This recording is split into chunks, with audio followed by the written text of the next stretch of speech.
Hello and welcome to the first mini video lecture for this course.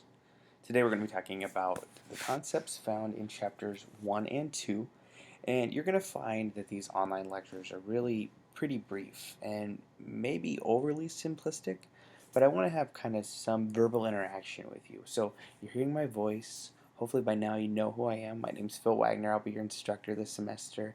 You should know that I'm a very personable guy. You'll never bother me, so please feel free to contact me at any time. We can talk about all that later because what I want to talk about right now are some big words and some big ideas. If you've read chapter 1 and 2, which if you haven't, pause, read them, and then come back to this, you'll know that the concepts we're going to talk about this semester are not really difficult, not really deep, not really super theoretical, not really hard to grasp. Yet, this is a course that everybody hates to take. Why? We communicate every day. We cannot not communicate. We're constantly communicating. So why do we hate to take a public speaking course? Well, because we're scared to death.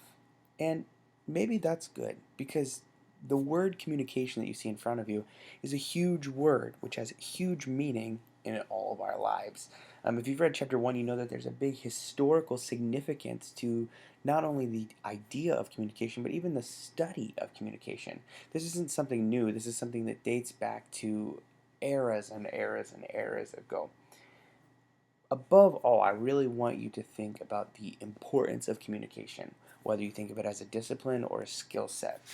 We know that there are many different manifestations of communication studies. And so in order to take a public speaking course, you need to know a little bit about the field in which public speaking arises from. So I want to talk briefly about some of the branches or areas of study that people in my field, communication studies, focus on. First is the study of rhetoric and public address. And basically, this just looks at the connection between a speaker and their audience. It looks at the historical and social context in which that conversation takes place, looks at channels and the tools and evidence and the types of speaking used. Basically, it's concerned with how a speaker strategically uses messages to influence, inform, or otherwise influence an audience. Second, we have interpersonal communication. Perhaps this is one of the most clear ways we can see communication arising in our daily lives. Many of us have significant others.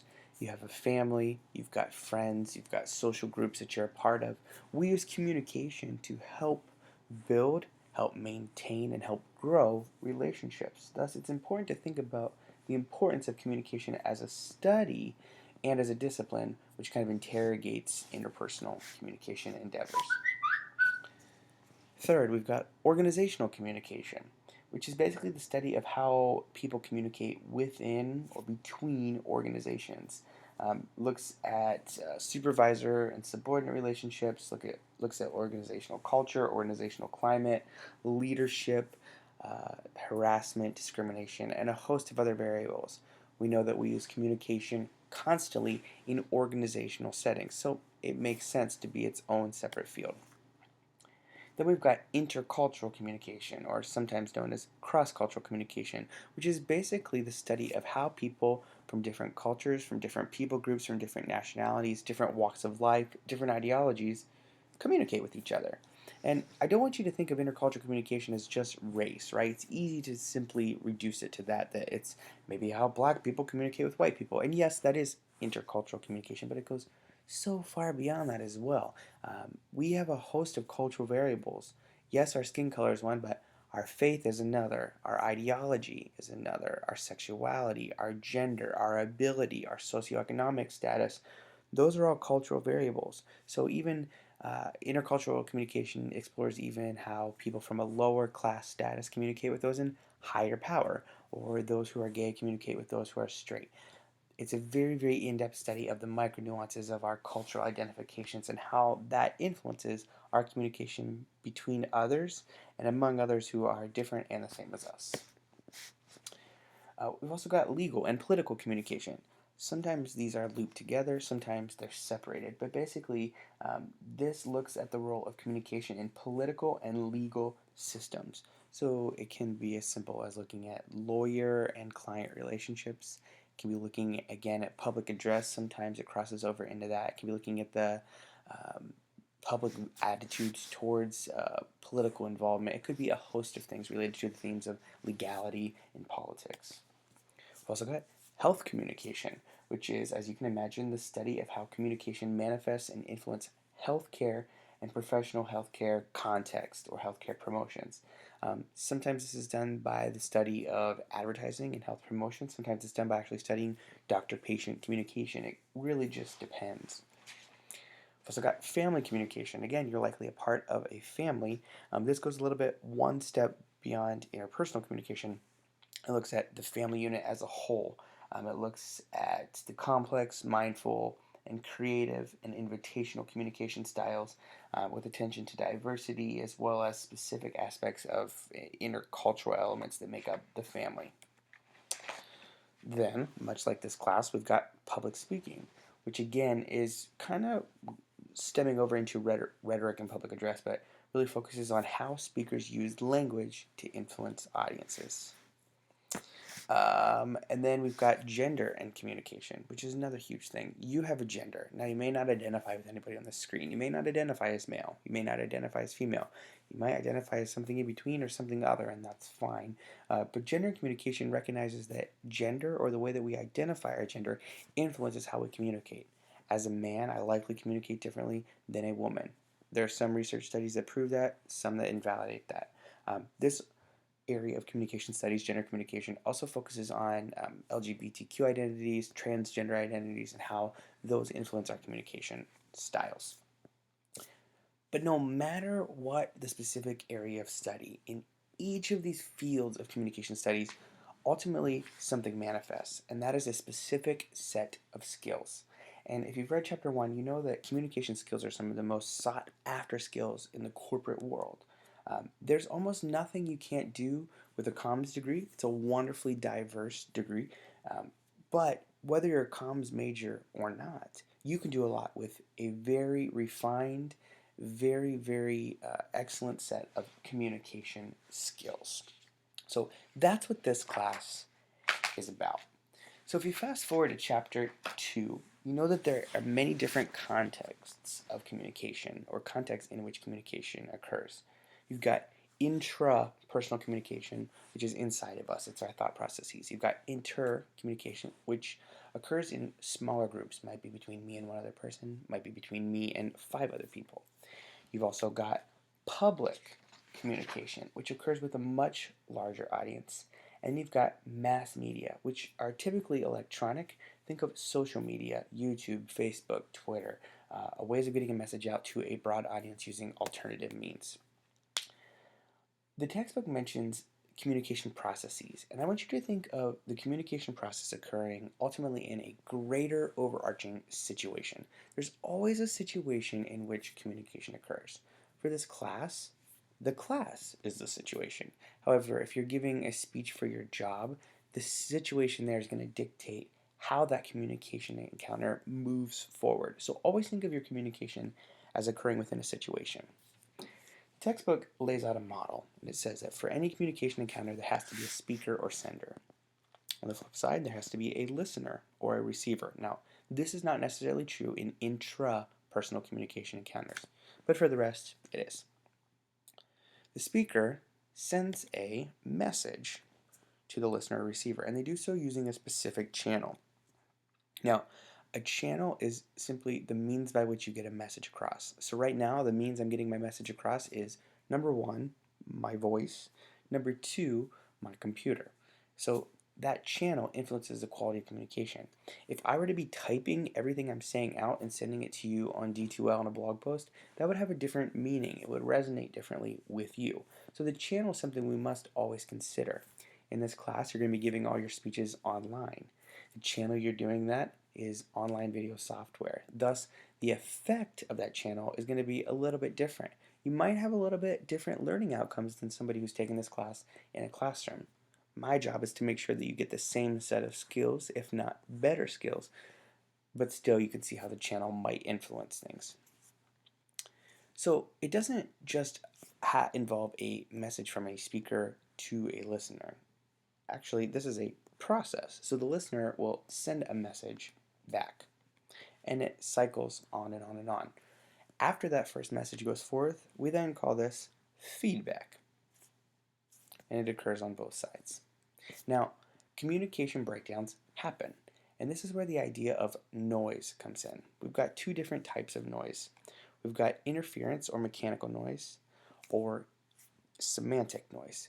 Mechanical noise are actual physical distractions that kind of influence the quality of the conversation, whereas semantic noise is kind of a breakdown in some communication understanding. So an example of mechanical noise would be if you're having a very, very serious conversation with your significant other, and it's about lifelong goals and things being serious, but then all of a sudden next door you hear the baby screaming or crying, and it distracts from what you're saying, which happened to me and my partner earlier tonight.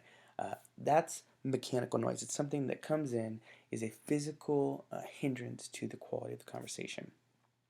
Semantic noise, on the other hand, is a breakdown in communication. It's where a breakdown in meaning or understanding kind of happens. And I'm going to illustrate this in just 1 second. So I'm going to talk to you and illustrate this communication transaction model using two of my favorite people. So I want you to imagine with me that Hillary Clinton and Ellen DeGeneres were going to have a conversation, okay? Bear with me, this is kind of a figment of my imagination, and it's goofy, but I hope you'll get the concept. So assume that Hillary and Ellen are talking, and Hillary says, "Girl, Phil's hair is so luscious. I just want to reach out and run my fingers through it." And Ellen says, "I was just thinking the same thing. I'm just saying, if this was baseball, I'd switch teams." And then I pop up in the middle and say, "Holy crap, you guys are talking about me." Okay, let's break this down. Hillary is the sender. She starts the conversation and she sends the message. Ellen is the receiver at first, but as soon as she presents a message, she then becomes a sender as well. Again, what Hillary sends is a message, and what Ellen sends is feedback. What am I? Well, I'm noise. I'm that literal mechanic noise. I come in, interrupt the conversation. Okay, so let's take all this away. Alright, so Ellen says back to Hillary, "I was just thinking the same thing. I'm just saying if this was baseball, I'd switch teams." And Hillary continues the conversation. She says, "Baseball?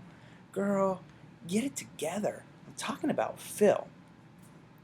Okay, so what Ellen's doing here is she's encoding a message. She's putting meaning in a message, and Hillary's decoding it. Now you can see where this breakdown of communication occurs. Oops. Um, Basically, Ellen's saying, my hair, Phil's hair, is so perfect that she wouldn't be a lesbian anymore. She'd go straight for me, which I'm just joking here, so please don't take offense to that. I'm just kind of using a goofy example to twinge your thinking. And Hillary's not getting it. The decoding that she's doing of that message it's not working. So this is an example of semantic noise, where kind of there's a noise barrier where a breakdown in meaning occurs. I hope all of that makes sense. We're going to kind of hash this out through the rest of the semester, so don't worry too much about it. So as you can tell, there's a lot to think about. In addition to thinking about the communication process, there's other things we need to think about. I really want you to pay attention in Chapter 2 to some of the issues that fall under the public speaking in society categories. And in that section it talks about ethics and plagiarism and evidence and the goals and truthfulness and diversity and freedom of speech and really a host of other things.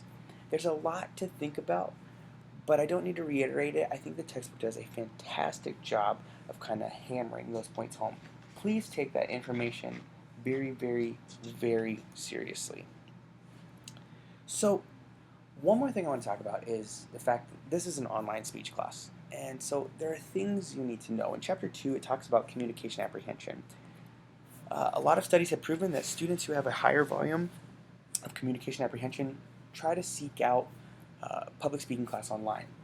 One thing I feel like I should tell you is that sometimes this class can be harder than actually meeting in person because there are other barriers that you need to overcome. So you're going to see in some of the short assignments this week that you're going to need to work with your communication apprehension and know what that level is and communicate that. So I think that will help you frame your understanding, but there's some other things I want you to know as well. You should know that you are receiving a high quality education by taking this course online. I think the general consensus, at least when I was in college, was that online classes are easy. And unfortunately for you, this class, it doesn't work like that. This is going to be a difficult class, but you're going to gain not only the skills you need to succeed as a public speaker, but also to succeed as a public speaker in a very digital world. Online public speaking courses work because we live in a digital age. You're going to communicate online regularly. Likely you already do. So using technology in communication comes with its own unique set of challenges, however. But the content of the speeches that you're going to give are still the same. So really, you're getting the same content and the same education as you would if you took this class face-to-face, but you're getting an extra set of skills. But there are some things you have to keep in mind. When you're recording your speeches, I want you to pay careful attention to the background. And by that I simply mean what's behind you, because your webcam is going to capture much more than your face. So what's it capturing? I don't really want to see your messy room. I want to at least see, if nothing else, a plain wall. I would prefer a beautiful, well thought out background, much like the picture here of George W. on the left. But I know that not everybody has those resources. At the bare minimum, you must shoot for a bare wall. This will not work. I want you to also keep in mind visibility. If possible, try not to get the floor, the ceiling, or multiple walls. I would like you to capture yourself at least from the waist up, because this articulates professionalism and allows me to see how you use gestures and movement. Just because this is an online class doesn't mean you get to skip out on not using gestures or movement. You should stand when you're giving a speech, and you should be prepared to articulate it well and professionally, which includes body movement. Your visual aid, or you, should always be visible simultaneously. So when you use a visual aid in your speech, don't cut the camera to that visual aid and then cut back to you, and then cut to the visual aid and then cut to you. Always keep both you and the visual aid in the same frame.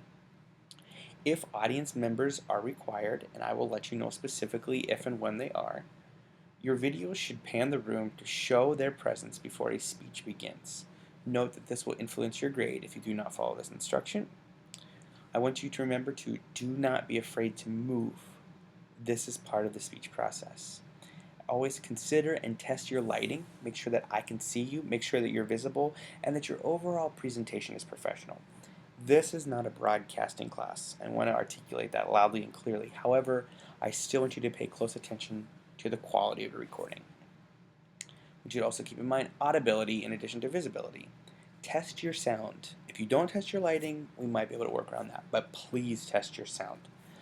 Stand approximately 4 to 6 feet away. That's typically the normal, but it may be more or maybe less depending on your technological things that you've got going on for you. Remember that you are responsible for ensuring your recorded speech is discernible and clear. So, with that, we have completed our first lecture on communication, chapters 1 and 2. The following lectures for this course will be much shorter. We had a lot more to cram in this one, but I hope you will tune in regularly. I hope that you will keep on top of things in the course. And as always, if you have any questions, please do not hesitate to contact me. Until next time, bye-bye.